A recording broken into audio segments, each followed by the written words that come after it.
Well, first off, give Rhode Island some credit for just coming back down here and playing. You know, they could have very easily used the virus for excuse this year, but they didn't do it. So give them some credit, showing up, playing. We knew it was going to be a difficult game for a lot of reasons. First off, Rhode Island. They're just a really, really good basketball team. Number two, it's at 11 a.m. You know, it's not like it's 11 a.m., Diddle Arena full of people and emotion. So that was going to be a challenge. But I thought the key to the game would be who could come out and pose their will on the other team, who could come out and, you know, have the most energy. Now, I thought our guys did that. And for the most part, all game long, I thought we did that. We had some good individual efforts. Our bench played well for us. And I'm going to shout out the one guy off the bench was huge for us. Carson picks up 2 fouls early in the game. Charles has to get some rest. I thought those 10 minutes that Isaiah gave us today was huge 10 minutes. And they weren't just fill-in minutes. He added 2. 2 points, 4 rebounds, and had to defend all those ball screens. You know, one of our challenges today was try to take kind of a double-headed head of the snake, but the head of the snake is Russell. You know, he comes in averaging about 16 a game. We got to do a job on him, and we did. Held him to 14, but he only had 3 field goals, and those were all layups off of turnovers. Outside that, it was 8 free throws. So he never got going at all. Shepard's averages double figures. We held him to 1 basket, 3 points. Those were huge stats. And 2 big stats that shows that you're playing with some effort and some toughness and some aggression is we out-rebounded them 10.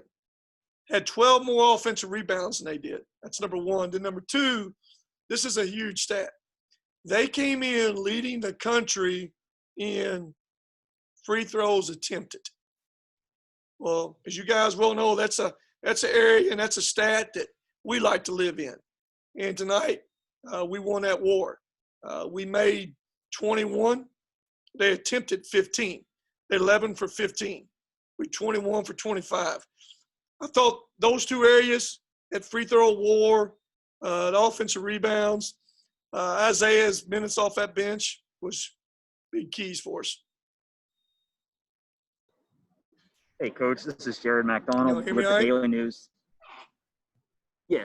I can't hear you guys. Hey, Zach, I can't hear you. I can't hear you. Hello? Zach, can't hear him. Can't hear him. Go for it. All right, now try it. Hey, Coach, can you hear me? Okay, I got you, Jared. Yeah. Okay, cool. I know you mentioned those rebounds. They actually held an advantage at halftime and were leading you guys 5-0 in second chance points. At the break, you end up, 10-9 advantage in second chance points after Charles tip in to give you guys the lead late. You know, how much was an emphasis on that at halftime, or was it just more execution-wise at halftime? Well, we talked about it. I mean, there was a ball bounced around the first half over in front of our bench. Now, I can remember it because I called him out on it. It bounced around on the floor 2 or 3 times, twice. And we had a guard sitting there watching it. You got to go get it. Second half, I never felt like there was those kind of plays. I thought all those 50-50 balls we got, we even got the ones rolling around. I think a huge play, too, Charles Bassey dives on the floor after a loose ball, gets it, keeps the possession alive. I think Rawls shot it, but Charles got a tip in. Well, those are effort plays. Those are the kind of plays that you win with. And when you get your big guy diving on the floor, sacrificing his body for the good of the team, that permeates throughout your team. Coach, Rhode Island, it took them a minute, to finally get there and score their first basket. How impressed were you with your all's defense early in the game? Well, to be honest with you, we felt like this was a team that we had a game plan to zone some for a lot of reasons. You just never know where you're at energy-wise, toughness-wise, keeping Russell and Shepard out of that lane. But once that game got going, I could see I felt like our team had that edge. I thought we were playing harder. I thought we were more aggressive. I thought we were doing a job on keeping Hunter and keeping Russell out of that paint. As long as we could do that, I was going to live with staying in man. But again, those was huge stats. Just trying to keep Russell out of that lane because he's difficult to keep out of there. And our big guys did a great job on those ball screens all day long. Coach Hunter Smith with WBKO, back-to-back games now that have come kind of, down to the wire. Your team able to get wins in both of those. Just what does that say about your team to be able to close out games, especially with Diddle just not having the atmosphere that it's had in the past? Well, guys, as you well know, it's different. It's just different. We've played. It's different for every team. Some teams don't have the advantage we have. We have a home court advantage here in Diddle. There's a lot of teams don't have that. So we don't have that advantage this year. So we've got to continue to, adjust. We're not very smooth. We've got two different teams a little bit. One team with Carson and Charles and playing small is another team. Some guys off that bench who are playing starter minutes. As I've always said, there's, 5, 6, 7, 8, or 6, 7, 8, 9, 10. Any of those guys could be a starter and play starter minutes. And it's happening some in these last games. But, you just got to find ways sometimes to, out tough people and outgut them, execute at the right time. I thought we had a bad play right before half. Those kind of plays we got to get better at. It's 11 seconds, we're up 6, we get a stop, and we rush down and turn it over. They get another possession and score. We're up 8. That's a time you're in a bonus. Time and score don't dictate going fast. Those are kind of things we got to continue to get better at right there. I know Davey was in at that time. I think he threw it to Josh, and Josh took off. Again, Davey, don't throw it to him. We don't need that right there. Just slow up. Those little kind of things continue to get some more rhythm, playing different lineups. But again, I'll take that toughness and that effort and that grit, anytime. That'll win you a lot of games.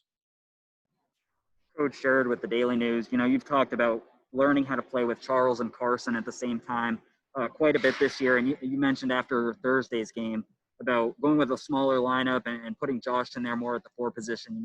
You guys were kind of forced into that today with Carson picking up his 2 early fouls. But, is that a lineup that you think you'd like to go with more, with the smaller, with Josh more at the 4 and being a little bit more athletic?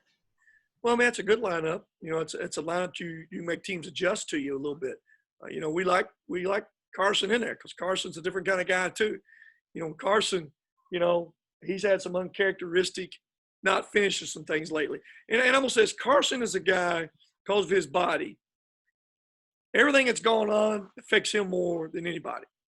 And why?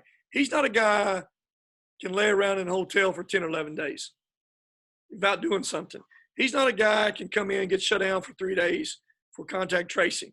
His body's not that way. He needs routine. He needs it every day.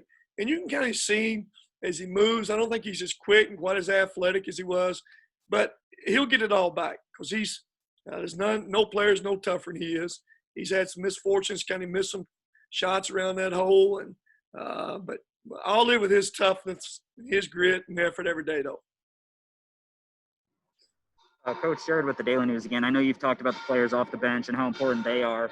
Kenny Cooper struggled a little bit to open up the second half, and then Davion comes in about a couple-minute stretch there, really gives you guys a good spurt of energy, pushes you guys out in front. During that stretch there, I guess, what did you see from him that led to his success and the team's success?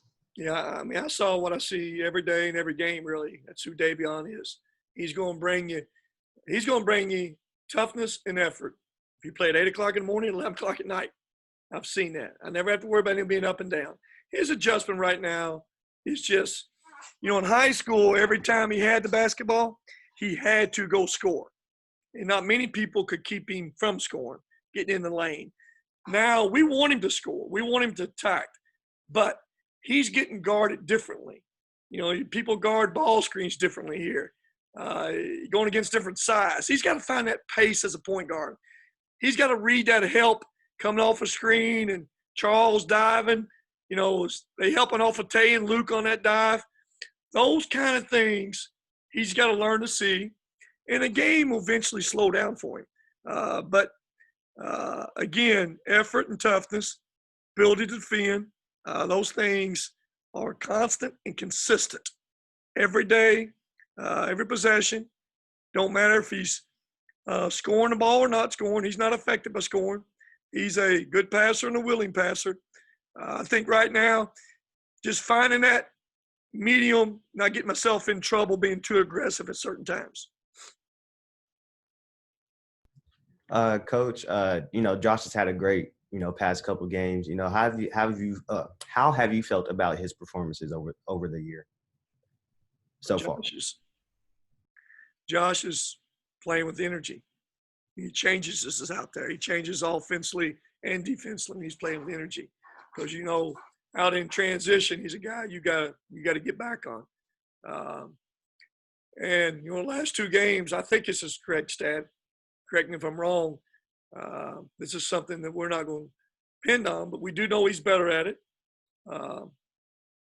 Making a few gives him more confidence, but he's 4 for 4 the last two games, 3-point line. So that's huge for him. It's not just huge for him. It makes other teams look at him a little bit different maybe versus just backing off like they've done in the past so much. So if they can just look at him and get that defender come a little bit closer to him, opens up other things in that lane, opens up his drive. So, but been real pleased with Josh's effort and his productivity the last couple of games. All season long. He's been good for us all season. Coach Sterd with the Daily News again. The next scheduled game is December 22nd, about a 9-day layoff. Do you guys still hope to get another game before then? And if not, I guess what's the focus going to be during that long, more extended break? Well, again, as I've said, Zach and Talbot's in charge of scheduling now. It's 2020. We play a game. We try to schedule another one. It's kind of where we're at. We're going to try to go to work. He's gone to work already. We love to schedule a Power 5 team somewhere. Don't know who it is yet, but we're trying to. Thursday, Friday, or Saturday. We know we have Tennessee Tech scheduled here next Tuesday. It's a 9-day, 10-day layoff. We still have one game we can make up from that Louisville bubble. Again, we're willing to go on the road. We're willing to play anybody. But we want a good team. We don't want to go play somebody's just say average team somewhere. We want a good quality Power 5 team. So Zach's in charge of that. So whatever happens, he's going to be responsible for it. Anything else? I'm putting him on the spot. He don't like that. So, hey, you guys good? Yeah, we're good. Thanks.